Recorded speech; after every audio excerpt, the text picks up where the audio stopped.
জাতীয়তাবাদী স্বেচ্ছাসেবক দল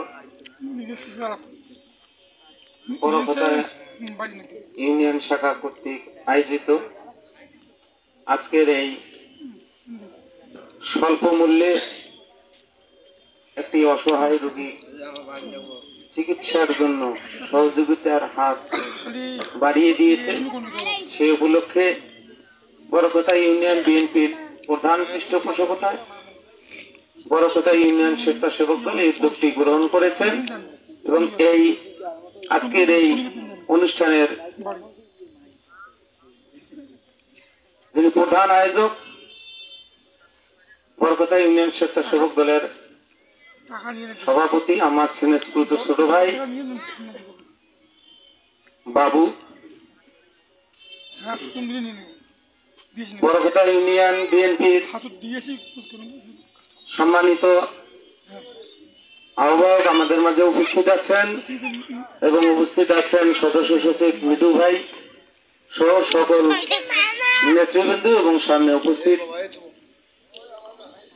সকল স্তরের নেত্রী সহযোদ্ধাবৃন্দ এবং যারা সহযোগিতার জন্য এগিয়ে এসেছেন সর্বস্তরের জনগণ, সকলের প্রতি আমার সালাম ও সশ্রদ্ধা অভিনন্দন বাংলাদেশ জাতীয়তাবাদী স্বেচ্ছাসেবক দল হাতীবান্ধা উপজেলা শাখার পক্ষ থেকে। আমরা আজকে স্বাধীনতার 54 বছর পদার্পণ করতে যাচ্ছি। এই মহান স্বাধীনতা দিবস 16 ডিসেম্বর, এই দিনটি আসার আগেই একজন সৎ, একজন সাধারণ এবং সাদাসিধে মানুষ, একজন পরিষ্কার মনের মানুষ, যিনি বিশ্বের মানচিত্রে বাংলাদেশ নামক শব্দটি লিপিবদ্ধ করেছেন স্বাধীনতার ঘোষণা দিয়ে এবং সশস্ত্র অস্ত্র হাতে নিয়ে যুদ্ধ করেছেন এই বাংলাদেশের পক্ষে এবং উদ্বুদ্ধ করেছেন বাংলাদেশের জামাল ছেলেদেরকে যুদ্ধে ঝাঁপিয়ে পড়ার জন্য। সেই নেতা, সেই কমান্ডার বীর উত্তম শহীদ প্রেসিডেন্ট মেজর জিয়াউর রহমানকে শ্রদ্ধার সাথে আজকে স্মরণ করি, যিনি ঘোষণা না দিলে আজকে আমরা হয়তো স্বাধীন সার্বভৌম একটি দেশ হয়তো পেতাম না। সেই সাথে আমরা শ্রদ্ধার সাথে স্মরণ করি যারা 2 লক্ষ শহীদের বিনিময়ে যারা আত্মত্যাগ করেছেন দেশের জন্য, সেই সমস্ত শহীদদেরকে আল্লাহ যেন তাদেরকে জান্নাতুল ফেরদৌস নসিব করে। সকলে বলে আমিন। আমিন। তার পাশাপাশি আজকে 24-এর আন্দোলনে, স্বৈরাচার বিরোধী আন্দোলনে যারা আত্মত্যাগ করেছেন, নিজের জীবনকে বিসর্জন দিয়েছেন দেশের মানুষের জন্য, দেশের আইনের শাসন প্রতিষ্ঠা করার জন্য, গণতন্ত্র প্রতিষ্ঠা করার জন্য যারা নিজের জীবনকে বিসর্জন দিয়েছেন, সেই শহীদদের আত্মার মাগফিরাত কামনা করি। এবং যারা সশরীরে এখনো বেঁচে আছে, অসুস্থ অবস্থায় কাতরাচ্ছে, আল্লাহ যেন তাদেরকে খুব দ্রুত সুস্থতা দান করেন। পাশাপাশি যারা সুস্থ আছি তারা যেন সাধারণ মানুষের জন্য কিছু করতে পারে আগামী দিনে। তো আমরা আজকে এই 16 ডিসেম্বর স্বাধীনতা দিবস, এই দিনটির জন্য যে যুদ্ধ করেছি, আমরা সেই স্বাধীনতাটা পুরোপুরি পাইনি। এখনো 54 বছর পরেও এসে আমাদের এই স্বাধীনতার জন্য এখনো লড়াই করতে হয়। বিগত 1.5 দশক পার করেছে স্বৈরাচারী ফ্যাসিস্ট সরকারের শাসন। আপনারা সবাই দেখেছেন, সশরীরে স্বচক্ষে দেখেছেন, সশরীরে নিপীড়ন নির্যাতন সহ্য করেছেন। তো আর যেন বাংলাদেশে আমাদের এই 16ই ডিসেম্বরেই শুধু স্বাধীনতা দিবস আমরা পালন না করি, আমাদের জন্য যেন আমরা এতটুকু আশা করব, আমাদের জন্য যেন 365 দিনেই এই স্বাধীনতা দিবস থেকে যায়, আমাদের জন্য যেন স্বাধীন থাকে সবকিছু। আগামী দিনে আমরা এটা আশা করব। এর জন্য কিন্তু শহীদ প্রেসিডেন্ট জিয়াউর রহমান উনি কিন্তু 19 দফা প্রণয়ন করেছিলেন, রাষ্ট্র কাঠামো তৈরি করেছিলেন, গণতন্ত্রের শাসন প্রতিষ্ঠা করেছিলেন এবং উনি বহুদলীয় গণতন্ত্রের প্রবক্তা ছিলেন। উনি গণতন্ত্র কায়েম করেছিলেন। এটা তিলে তিলে পর্যায়ক্রমে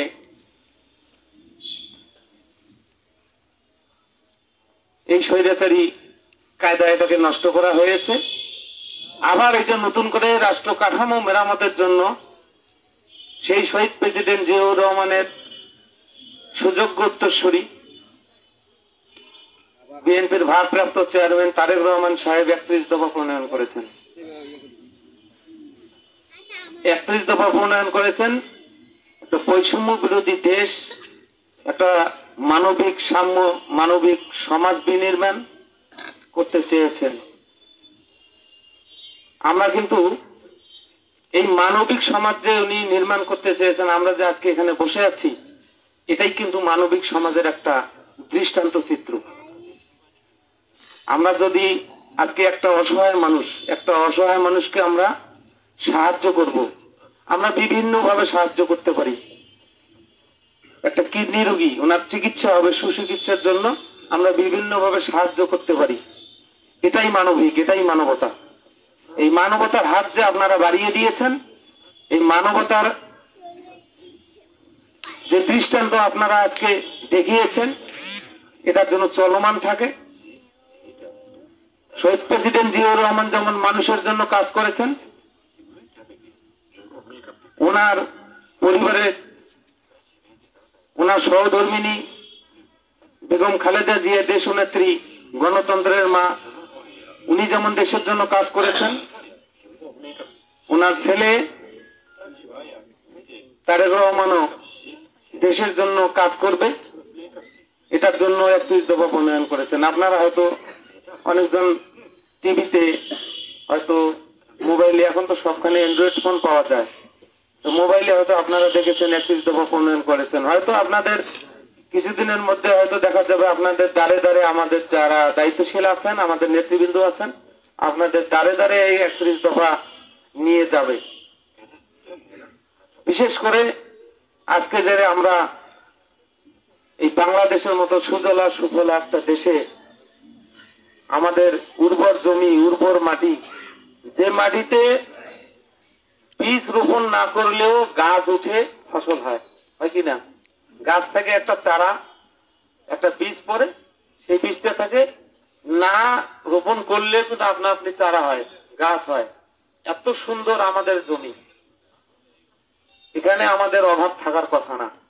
অভাব কি? আমরা কৃত্রিম ভাবে আমরা অভাবটাকে সৃষ্টি করেছি, কৃত্রিম ভাবে।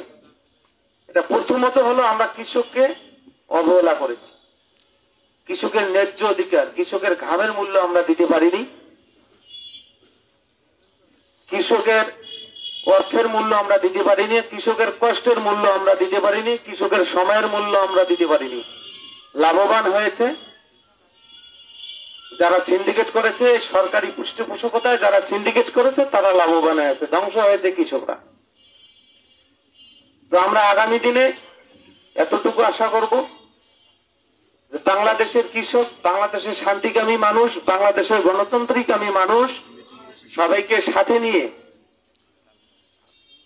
আমাদের ভারপ্রাপ্ত চেয়ারম্যান তারেক রহমান সাহেব একটি রাষ্ট্র কাঠামো মেরামত করে গণতান্ত্রিক উপায়ে সবার ভোটের অধিকার প্রয়োগ করে একটি জবাবদিহিতামূলক সরকার গঠন করতে চায়।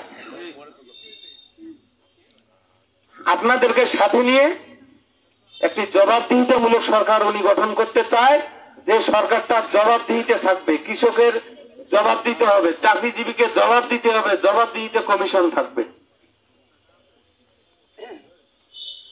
তো আমরা আগামী দিনে এই রকম একটা রাষ্ট্র যদি গঠন করতে চাই, কৃষকের ন্যায্য অধিকার, শ্রমিকের ন্যায্য অধিকার, চাকরির ন্যায্য অধিকার, আমরা যদি এগুলোকে গণতন্ত্রে ফিরিয়ে দিতে চাই, আমরা ভোটাধিকার ফিরিয়ে দিতে চাই, এসব কিছু যদি আমরা করতে চাই, আমাদের প্রয়োজন কি? আমাদের সর্বপ্রথম করণীয় কি? আমাদের সর্বপ্রথম যেটা কাজ হলো সেটা হলো সরকার গঠন করতে হবে। সরকার যদি আমরা গঠন করতে না পারি, তাহলে আইনের শাসন প্রতিষ্ঠা করা সম্ভব না। আইনের শাসন প্রতিষ্ঠিত যদি না হয়, তাহলে আমাদের এগুলা কোনো কিছুই করা সম্ভব না। আমাদের সরকার গঠন করতে গেলে আমাদের কি করতে হবে? আমাদের আগে এমপি নির্বাচিত করতে হবে। আমাদের এমপি নির্বাচিত করতে হবে ভোটের মাধ্যমে। ভোটের মাধ্যমে যখন আমরা এমপি নির্বাচিত করতে যাব, তাহলে আপনি আমি আমরা 10-20 জন নিয়ে ভোট দিলে কি আমরা এমপি নির্বাচন করতে পারবো? আমাদের সকলের সাথে সম্পৃক্ততা গড়ে তুলতে হবে। সাধারণ মানুষের সাথে আমাদেরকে মিশে যেতে হবে। আমাদেরকে বোঝাতে হবে মানুষকে যে বিগত সরকারের স্বৈরাচারী কর্মকাণ্ড আর বিএনপির কর্মকাণ্ড কিন্তু এক নয়। বিএনপি আওয়ামী লীগের কর্মকাণ্ড থেকে আলাদা, এটা আমাদেরকে বুঝিয়ে দিতে হবে। আওয়ামী লীগের অনেক নেতা বক্তব্য রাখেনি, যেদিন আওয়ামী লীগ ক্ষমতা থেকে যাবে সেদিন 1-2 লক্ষ লোক মারা যাবে বলে নেই? কয়টি মারা গেছে? কয়টা মারা গেছে শুনছেন আপনারা? একটাও মারা যায়। মারা কেন যায়নি? বিএনপি প্রমাণ করে দিছে যে আওয়ামী লীগের কর্মকাণ্ড আর বিএনপির কর্মকাণ্ড কিন্তু এক নয়। বিএনপি একটা মানবিক সংগঠন, বিএনপি একটা গণতন্ত্রের সংগঠন, বিএনপি একটা জনগণের সংগঠন। যখনই বাংলাদেশে ষড়যন্ত্র তৈরি হয়েছিল, তখনই বাংলাদেশে বিএনপি গর্জে উঠেছিল। এটা জিয়াউর রহমানের সময় থেকে হয়েছে, এখন পর্যন্ত চলমান আছে। আমাদের দেশনেত্রী বেগম খালেদা জিয়াকে কেন জেলে বন্দী করা হইল? উনি গণতন্ত্রের কথা বলে, উনি দেশের কথা বলে, উনি মানুষের কথা বলে, সাধারণ মানুষের কথা বলে। উনি একজন সাধারণ মানুষ। 5টা মিনিট কথা বলছি। তো আমরা এমন একজন নেত্রী পেয়েছি যিনি আজ পর্যন্ত আপোষ করেনি অন্যায়ের সাথে। আপোষহীন একজন নেত্রী আমরা পেয়েছি। তার সুযোগ্য উত্তরসূরি তারেক রহমান সাহেব আগামী দিনের দেশ গঠন করবে, এই প্রত্যাশা ব্যক্ত করেছেন এবং আপনাদের সহযোগিতা চেয়েছেন। তার ধারাবাহিকতায় আমাদের বাংলাদেশে 300টি আসন আছে, 300টি আসনে নির্বাচন হবে। নির্বাচনে আমাদের প্রার্থী থাকবে ধানের শীষের, এবং এই ধারাবাহিকতায় লালমনিরহাটের এক হাতিবান্ধা এবং পাটগ্রাম এলাকার গণমানুষের নেতা, আমাদের ধানের শীষের কান্ডারি, সুখী দুঃখী যিনি আমাদের পাশে ছিলেন, ব্যারিস্টার হাসান রাজীব প্রধান মহোদয় সাহেব, উনি আপনাদের সেবা করতে চায়। দীর্ঘদিন থেকে আপনাদের পাশে উনি যেতে চায়, ওনাকে যাইতে দেওয়া হয়নি। ওনাকে প্রতিটা পদে পদে প্রতিহত করা হয়েছে। উনি 10টি লোক নিয়েও যাইতে পারেনি। আপনাদের এই বড়ঘাটা কৃতি সন্তান মাহমুদুল হাসান সোহাগ, ওনাকে অবাঞ্ছিত ঘোষণা করেনি? শোনেননি? অবাঞ্ছিত ঘোষণা করেছিল। ব্যারিস্টার হাসান রাজীব প্রধান মহোদয়কে অবাঞ্ছিত ঘোষণা করে আমি নিজে অবাঞ্ছিত হয়ে গেলাম। নিজে উনি দেশে নাই। কোথায় আজকে আছে? নাই। এমন কথা বলবো যে কথা বলে আমি দাঁড়িয়ে থাকতে পারবো না, সে ধরনের কথা বলবো কেন? এই ধরনের কথা বলবো কেন? বিএনপি রাজনীতি করে, বিএনপি এমন রাজনীতি করে যে আমরা জনগণের সেবা করব এবং ক্ষমতা রদ বদল হবে। কারো ক্ষমতা আসবে, কারো ক্ষমতা যাবে, এটা নিয়ম মাফিক হবে। ক্ষমতা গেলে বিএনপি দেশ থেকে পালাবে না। বিএনপি সেই রাজনীতি করে না। বিএনপি সে রাজনীতি করে না, বিএনপি দেশ থেকে কখনো পালাবে না। আমাদের নেত্রী বলেছিল, ওনাকে -2 ফর্মুলে যখন প্রেশার ক্রিয়েট করা হলো, উনি তখন বলেছিল যে আমি দেশের বাইরে যাব না, দেশের বাইরে আমার কোনো বাড়ি নাই, বাংলাদেশেই আমার বাড়ি, বাংলাদেশেই আমার ঘর, জীবন মরণ আমার বাংলাদেশে, আমি বাংলাদেশ ছেড়ে যাব না। উনি চাইও নি, ওনাকে নিতে পারেনি। আমাদের সেই নেতার অনুসারী আমরা সেই প্রতীকের নিচে রাজনীতি করি, যে প্রতীকটি সারা বাংলাদেশে 85% মানুষের মন ছুঁয়ে গেছে। এই প্রতীকটি, এটা আমাদের গৌরব। তো ব্যারিস্টার হাসান রাজীব প্রধান মহোদয় 18 সালে নির্বাচন করেছেন। আগামী দিনে উনি মনোনয়ন পাবেন নিশ্চিত, ইনশাআল্লাহ।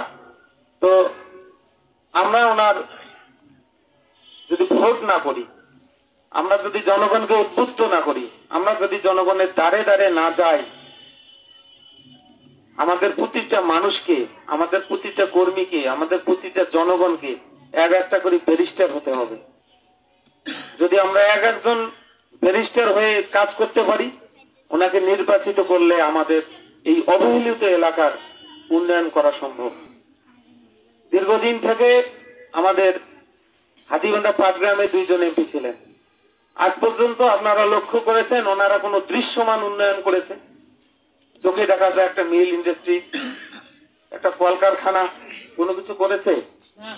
কোনো দৃশ্যমান উন্নয়ন নাই। যেখানে যে উন্নয়নটা করলে আমার এলাকার একটি লোকের কর্মসংস্থান হবে, ঘর ঘর চাকরি দিছি, এরকম উন্নয়ন করা নাই। একটি চাকরি দিতে 15 থেকে 20 লক্ষ টাকা লাগছে। 15 থেকে 20 লক্ষ টাকা যার 2 জন 3 জন 4 জন জমিয়েছে, উনি নেই বিক্রি করিয়া একটা চাকরি নিয়ে দিচ্ছেন। যার 20 জন নাই, যার 20 লাখ টাকা ধরার উপায় নাই, যার 5 জন জমি নেই, তার ছেলে মেয়ের চাকরি কিন্তু হয় নাই, তার চাকরি হয় নাই। দেখা গেছে চাকরির বয়সও শেষ হয়ে গেছে। এমনও ছেলে আছে মাস্টার্স পাস করি অটো চালাচ্ছে, অটো ভ্যান চালাচ্ছে, টাকা নাই, চাকরি হয়নি। তা আমাদের আশা আকাঙ্ক্ষার প্রতীক, আমাদের সকলের নয়নের মণি পাটগ্রাম এবং হাতিবান্ধা এলাকার গণমানুষের নেতা, উনি প্রকাশ্যে ঘোষণা দিয়েছেন। উনি প্রত্যেকটা জায়গায় কথা বলছে এবং প্রকাশ্যে উনি বলেছেন যে আগামীতে বিএনপি সরকার গঠন করলে চাকরি দিতে কোনো পয়সা লাগবে না। যদি কেউ কারো কাছে চাকরির প্রলোভন দেখে কোন প্রকার পয়সা হাতায় নেওয়ার চেষ্টা করে, ওই ব্যক্তিকে সরাসরি ওনার সাথে যোগাযোগ করতে বলেছেন। কেউ যদি চেষ্টা করে যে চাকরি দিব, আমাকে 5 লাখ টাকা দেন, সরাসরি উনি ওনাকে নিয়ে ওখানে যোগাযোগ করতে বলেছেন। উনি এরকম কঠোর হুঁশিয়ারি দিয়েছেন, চাকরি দিতে পয়সা লাগবে না, মেধায় টিকে আসবে, চাকরি হয়ে যাবে। এরকম দৃষ্টান্ত আপনারা দেখেছেন। আমাদের লালমনিরহাটের সভাপতি, জেলা বিএনপির সভাপতি অধ্যক্ষ আসাদুল ওয়াহিদ দুলু মহোদয়, উনি কিন্তু ইতিপূর্বে এরকম দৃষ্টান্ত স্থাপন করেছেন, করেননি? বাড়ি থেকে, তারপরে খেত থেকে মানুষকে নিয়ে এসে চাকরি দিছে, আছে না এরকম? কেউ বলতে পারবে যে 1টি টাকা কারো কাছে নিছে? বিএনপি চাকরি দিয়ে কারো কাছে টাকা নেয়নি, ভবিষ্যতেও নেবে না। বিএনপি কোনো অরাজকতা তৈরি করবে না।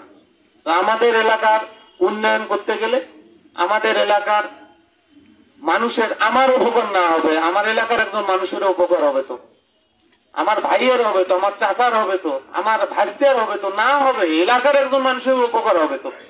যদি আমাদের এলাকার এমপি না থাকে, আমাদের কথা বলবে কে? আমাদের কথা বলার মানুষ লাগবে তো। পার্লামেন্টে কথা বলতে গেলে মানুষ লাগবে তো, যে আমার এলাকায় এই জিনিসের দরকার, এটা চাইতে হবে তো। চাওয়ার জন্য একজন মানুষের প্রয়োজন আছে তো, আছে কিনা? সেই মানুষটাকে যদি আমরা প্রতিষ্ঠিত করতে না পারি, সেই মানুষটাকে যদি আমরা ভোট দিয়ে নির্বাচিত করতে না পারি, তাহলে কিন্তু আমাদের চাওয়ার মানুষটা কিন্তু থাকবে না, আমাদের এলাকাটা অবহেলিত থেকে যাবে। আমি কথা বাড়াবো না। আমরা আগামীতে যেদিনেই তফসিল ঘোষণা হোক, ভোটের পরিবেশ তৈরি হলে আমরা ব্যারিস্টার হাসান রাজীব প্রধান মহোদয়কে বিপুল ভোটে বিজয়ী করে এই এলাকার এমপি হিসাবে দেখতে চাই কি চাই না? দেখতে চাই, এবং আমাদের এই অবহেলিত এলাকাটার উন্নয়ন যেন ওনার মাধ্যমে হয়, এটা আমাদের আল্লাহর কাছে চাওয়া। এই সম্মানটুকু যেন ওনাকে আল্লাহ পাক দেন। এবং আজকে আমরা এখানে যে জন্য জমায়েত হয়েছি, একজন মানুষকে সহযোগিতা করব, সেটা খালি খালি সহযোগিতা করলে কেমন হয়ে যায়? একটা নগণ্য টাকা, একটা চায়ের পয়সা 10 টাকা, 10 টাকার বিনিময়ে আমরা কিছু বস্ত্র